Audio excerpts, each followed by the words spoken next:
মধ্যপ্রাচ্যের উত্তপ্ত ভূ রাজনীতিতে নতুন মাত্রা যোগ করেছে ইরান ও যুক্তরাষ্ট্রের মধ্যে চলমান সামরিক সংঘাত। যুদ্ধের 15তম দিনে এসে উভয় পক্ষের সামরিক সক্ষমতা, অবকাঠামো, অর্থনীতি এবং আঞ্চলিক স্থিতিশীলতার উপর এর প্রভাব নিয়ে বিশ্বজুড়ে ব্যাপক আলোচনা শুরু হয়েছে। যুদ্ধের প্রাথমিক ধাক্কা কাটিয়ে এখন উভয় দেশই দীর্ঘস্থায়ী সংঘাতের বাস্তবতায় নিজেদের কৌশল পুনর্গঠন করছে।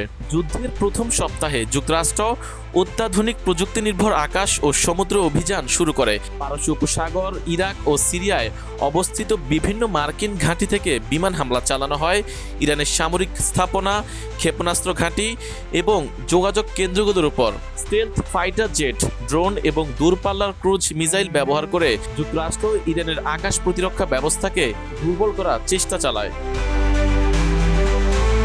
অন্যদিকে ইরান শুরু থেকেই অসম যুদ্ধ কৌশল ব্যবহার করছে। তারা ব্যালিস্টিক মিসাইল, ড্রোন হামলা এবং আঞ্চলিক মিত্র বাহিনীকে ব্যবহার করে যুক্তরাষ্ট্রের ঘাঁটি ও নৌবাহিনীর উপর চাপ সৃষ্টি করেছে। বিশেষ করে পারস্য উপসাগর এবং হরমুজ প্রণালীকে কেন্দ্র করে উত্তেজনা ব্যাপকভাবে বৃদ্ধি পেয়েছে।